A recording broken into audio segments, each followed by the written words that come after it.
Yeah, we'll move on to the next chapter, that is authentication. So the authentication process, it has been divided into two chapters here again, authentication 1 and authentication 2. And for today's class, I will be concentrating on authentication 1. So before we would get into the actual concept of authentication, first let me just brief you out what do you mean by authentication. So authentication is something where I have to prove myself. Okay, so here we'll have two characters to work with. One is the prover. So one that he'll prove himself that I am the authorized person, and the second one is the verifier. Okay, so till now we were speaking like we were referring to them as sender and receiver, whereas now we'll refer to them as the prover and the verifier. So one person has to prove himself that he is the authorized person, and the other person has to verify whether he is the authorized person. So we have multiple ways in which a person can prove himself as an authorized person, and to verify that yes, this person is an authorized person. Okay, so there comes the concept of authentication. So we are authenticating. So here people are authenticating themselves, saying that they are the intended one or the authorized one. Okay, there comes the concept of authentication. Okay, so when I say about authentication, we have multiple ways in which I can authenticate. We can just start proving ourselves that we are the authorized one. So one among them is the biometric authentication, which you could have seen everywhere. That is, we use passwords, we use our voice, we use our thumb impression. Like, you authenticate yourself to your mobile, is it, saying that yes, you are the authorized person by giving your fingerprint, by giving your patrons, by giving your passwords. So these are the different ways, and these type of authentication or proving yourself, these things comes under biometric authentication. Okay, so likewise we have like one way what authentication. We have two ways of authentication. One way of authentication is the mobile that you make use of. So you just prove yourself to the mobile need not prove that yes, I am your mobile. Never it proves you. Okay, so the client and server concept. So in client and server concept, like, I have to every time it is like the client has to prove himself to the server that yes, he is the registered person or he is the internet person to communicate with the server, whereas server need not prove that yes, I am the authorized person communicating to you. That reverse with authenticity will never happen. So there are one way authentication. So in one way authentications, the client has to prove himself for the server. Okay, so next is likewise we have a lot of biometric authentication examples. We have cryptographic authentication. So when it comes to this biometric, we have voice, fingerprint, retinal scan, DNA samples. So all these comes under biometric authentication, whereas this passwords and any other way, the captcha or the other way of proving yourself, these things comes under cryptographic authentication. So next there are a lot of authentication systems today which are combination of both, that is biometric authentication and cryptographic authentication. So they are combination. So in that case we refer to them as multi-factor authentication. So when I speak about authentication, we have three types of authentication. One is the biometric authentication. This password and all, it comes under cryptographic authentication. So there are many applications where they'll go with the combination of both biometric authentication and cryptographic authentication. So such type of authentication, it is called as multi-factor authentication. So now mainly we'll just categorize the authentication process into two types. One is one-way authentication, the other one is mutual authentication. So as I already specified, when it comes to client and server applications, we'll have one-way authentication. So mutual authentication is both the sender and receiver. So both have to authenticate to each other for the communication to get established. Okay, in one-way authentication, one has to prove himself for the communication to get established. In mutual authentication, both the communicators, whatever we'll have, both the ends have to prove themselves that they are the authorized one, and then both will come to a mutual understanding and the communication gets established. So now we'll be understanding in detail what is one-way authentication, how mutual authentication takes place, how does the connection get established between two for their communication. So as I was speaking, one-way authentication, so client server communication is the best example, the real-time examples that I can give you and make you guys understand. So we'll take this client server communication. So for the client and server communication to get established, the client has to prove himself to the server. So the client is the prover here and the server is the verifier here. So once the verification is done and the server feels that as the client is the authorized one, so then the communication gets established between the client and server, and later on the communication, the exchange of information takes place between client and server. So when it comes to one-way authentication, again here we have two types of authentication, two ways in which one is the password based authentication, the second one is certification based authentication. So what is this password based authentication? So in password based authentication, the client will have his own login name and password. So he'll give his name and password. So a file will be maintained in the server for all the clients who have got registered to this server with their login names and password. Okay, so the problem in the what we can see in our bare eye now, so this password you can just see it has been sent across the network without getting encrypted. I mean to say the original format of the password is been seen or available to the attacker directly here. Okay, so what people, that is what like anyone can just take this password and he can impersonate, he can just start pretending that yes, using this login name and password, he attacker can impersonate himself that he is Alka. Okay, so if the authorized person is being impersonated in this case. Okay, this is the main drawback since things are in the encrypted form. Okay, so next is that is like the server could get compromised. Even this can happen, the server would get compromised, or the attacker can easily fetch the data from the communication channel here. Okay, so next what people thought was is instead of sending the password just like that, will for the password typed on the client browser, okay, for that password, before it would get communicated across the network, for that password an equivalent hash value will get generated. So what do you mean by hash value? Fixed length data. For the password that you have given, for that password a fixed length data will get generated on the client system itself.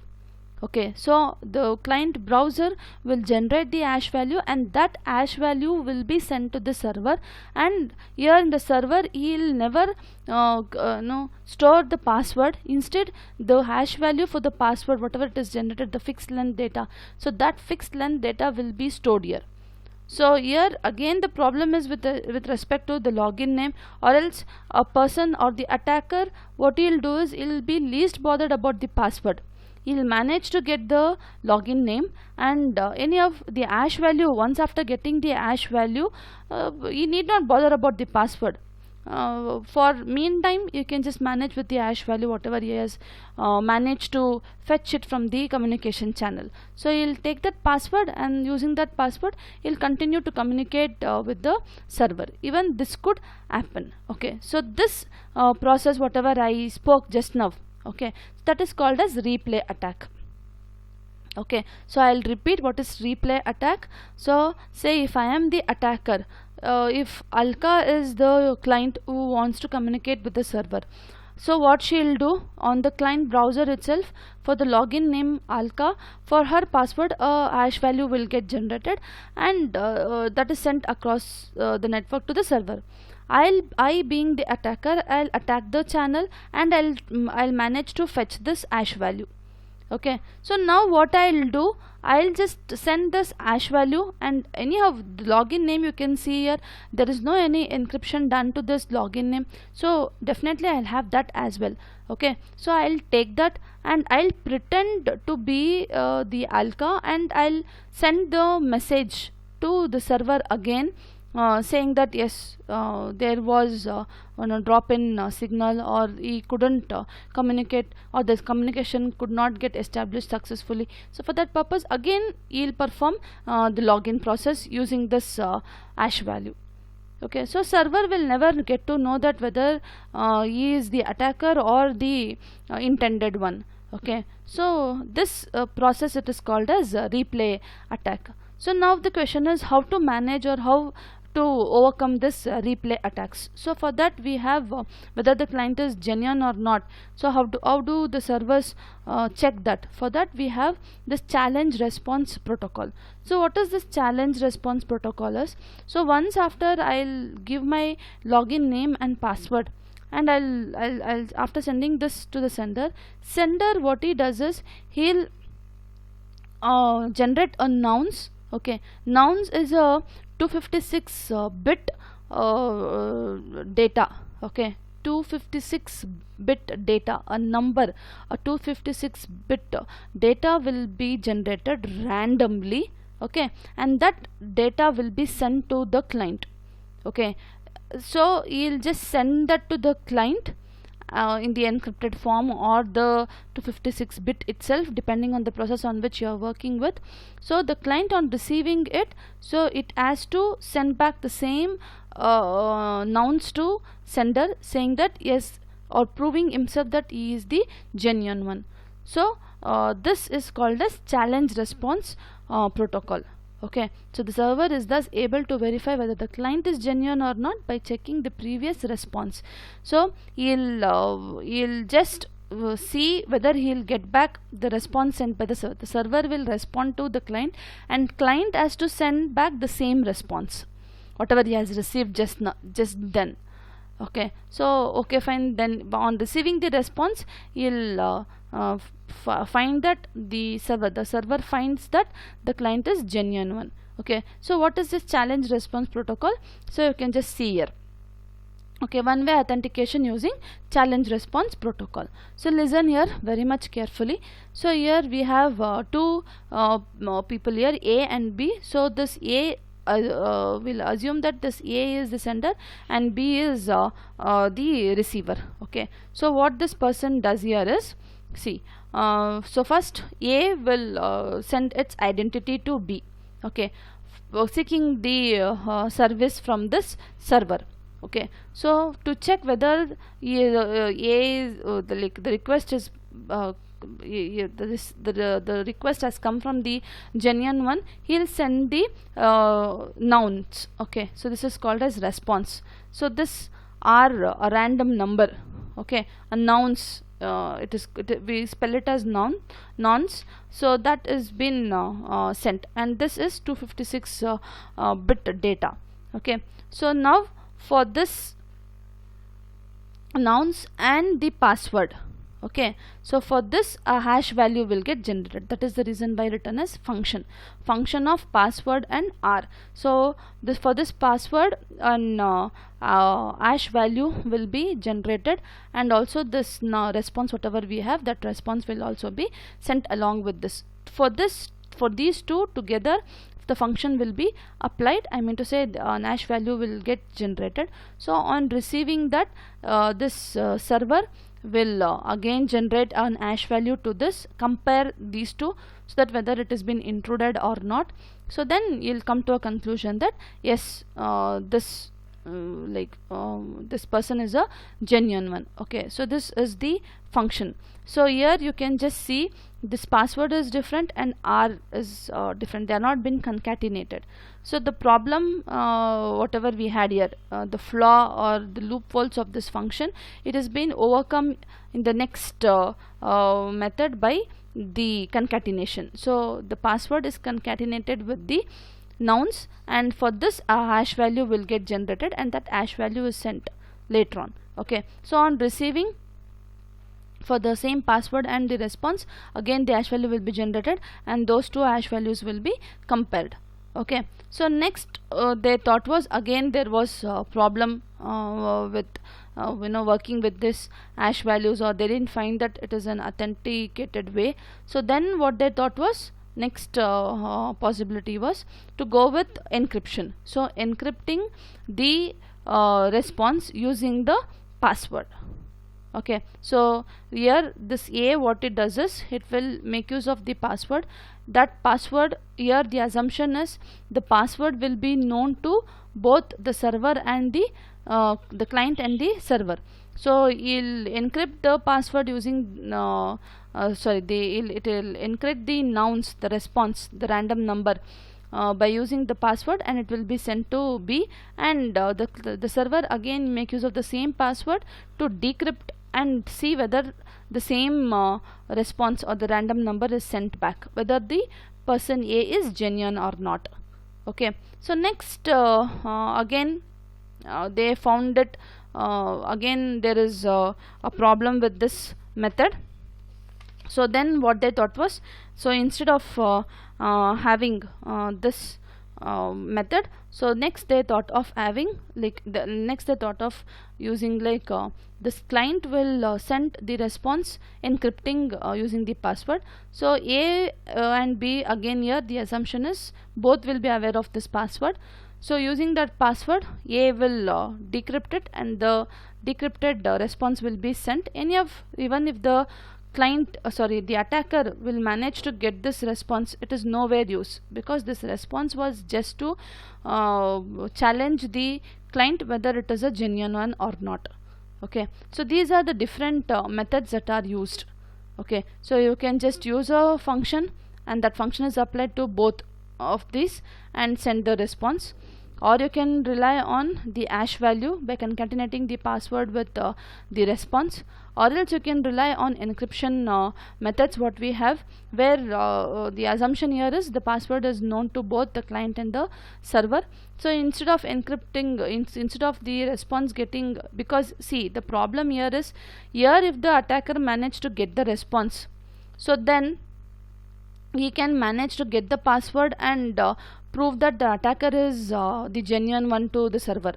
Okay, but that is not the case in here. Okay, because here he'll get the server is sending the challenge, I mean to say the random number, encrypting it. So this can be decrypted only if the password is known. Okay, but that was not happening in this case. So that is the betterment when compared to this method to this method. So that's the reason why it has been encrypted. So the challenge is encrypted by the server, and it is decrypted and sent to the server. The client will decrypt it and send it to the server. So what happens in this case? So here it is like the response, even if the attacker managed to get this response, but he cannot prove himself that he is the genuine one. Okay, so and one more thing, one more advantage of this functions is, see, if the attacker has managed to get this, okay, the strength of this method is with the response.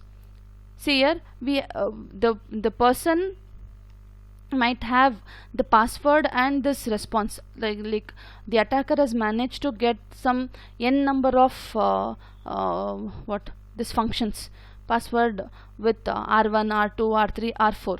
Okay, so random numbers, as per our knowledge, if you know, the same random number will not get generated. Okay, so if you observe 256 bit data, so then what is the possible combinations? So only after all those combinations are completed, only then the numbers will get repeated. Okay, so the strength of this method here, either in this function method or in the hash method, the strength is the response here, because the attacker will never know what response as the challenge or the random number is generated by B, because the possibilities are 256. Okay, 256 bit data, so 256 like each bit has got two possibilities, zeros and 1. Okay, 256 bits we have, and each bit have got the combination of either 0 or 1. So those many possibilities or those many random numbers will get generated. Okay, so that is the strength of all these types of challenge response protocol. Okay, so these things happens in one way authentication using challenge response protocol. Okay, so next is certificate based one way authentication. In certificate based, what we'll do is, this A will send his certificate to B by signing it. Okay, so the server, what it does, it will since it is signed by A, any of this B on receiving this certificate, so it will look into the certificate authority who has issued the certificate. Since it will be signed by that certificate authority CA, so it will use the public key of certificate authority and decrypt the certificate, and will get to know the public key of this A. Okay, next what this person server does is, it will generate a random key, and that random key will be sent to the client A. Okay, so this client A, what it does is, it will encrypt the the response using its private key. Okay, so then this server, in the certificate, it has got the public key of A, isn't it? So it will take that public key and decrypt the response. Okay, the random number whatever it has sent before. So I'll repeat what exactly happens in this case. So first, this person A, the client A, will send its certificate to B. So B will look into the certificate, who has signed it. Okay, certificate authority would have signed the certificate. So certificate authority public key will definitely be available with the servers. Okay, so it will use the public key of certificate authority and prove itself as a genuine person to look into the certificate, and it will fetch the public key of A. Okay, so then a random number will be generated by the server, and that will be sent as a challenge to A to prove itself as a genuine person. Okay, so next, what does A does as a client? So as a client, this person will encrypt the random number issued by the server or received by the server, and it will encrypt it. Okay, encrypt it using the private key, its private key. Okay, and that will be sent to the server. Anyhow, it will have the public key of A, so it will decrypt it later and look into the random number. So if the random number is the same which has been sent to A, so it will treat that it as a genuine person, and thereby the communication will get established between these two, and the communication thereafter they'll start exchanging the information. Okay, so similar to the previous one, so this is one way in which the communication could get established in the case of certification. The other way is, see, once after using the certificate, after reaching the certificate, this B, what it does, it will use the public key of this and encrypt the random number and send it to the client. The client in turn, it will use the private key and decrypt it and send the response. So either of the way, either this way of communication could get established, or like this is one way, the other way is this. Either of the way the communication could get established in the case of certification. So in the case of password, we have these many possibilities. You can go for function, you can go for hash, you can go for encryption. Okay, so you can make use of any of these method when it comes to one-way authentication using challenge response protocol. So again, here it is challenge response protocol only. Here it is password based. Okay, whereas I mean to say in this case, here it is password based authentication, and here it is certificate based authentication. So I hope you understand, you have understood both the password based authentication and certificate based authentication. So moving on to the next type of authentication process, it is mutual authentication, as I already specified. So we had one-way authentication, where only one person has to prove himself and the other person will verify.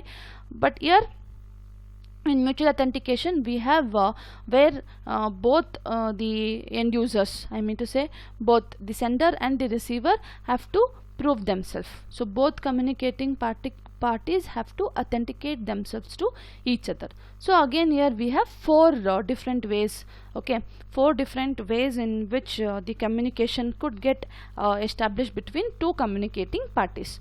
So one is shared secret based authentication, asymmetric key based authentication, authentication and key agreement, and use of timestamps.